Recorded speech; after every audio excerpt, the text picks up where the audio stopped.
Tonight, our Making a Difference report is about a man who makes his living in drag racing. A few seconds of fire and smoke and a harrowing quarter mile at a time.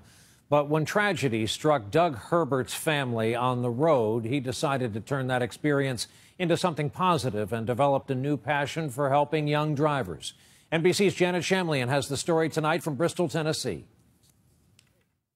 It's called situational awareness. The last time Doug Herbert was at the Bristol Motor Speedway, he was on the track in a hot rod that can scream past 300 miles an hour. Doug Herbert! The professional drag racer has won 6 times here. This, to me, it's a lot of therapy. But on this day, he's after a different type of win just off track, as teen drivers navigate a hazard-filled course. We're just there to teach them how to be better drivers and maybe the consequences of making poor decisions. Doug Herbert knows those decisions can end in tragedy because he's also a dad. And this horrific scene is where his sons were killed in a 2008 head-on collision.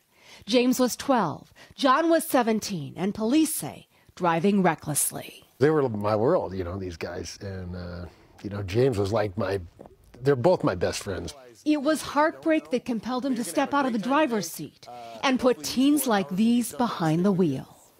With his own cash, the help of other pro drivers, and Kia-donated cars, Herbert started a free driving school called B.R.A.K.E.S, lessons on what to do in common road emergencies.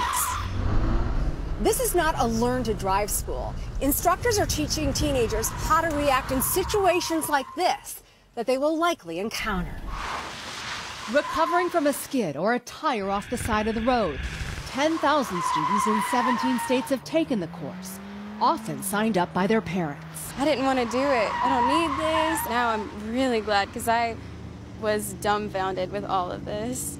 That Michaela and the other teens here learned something means the world to Herbert. If I did nothing, I was going to be guilty of a crime, and I wasn't going to do nothing. I was going to do something, and I was going to make sure that John and James were going to make a difference.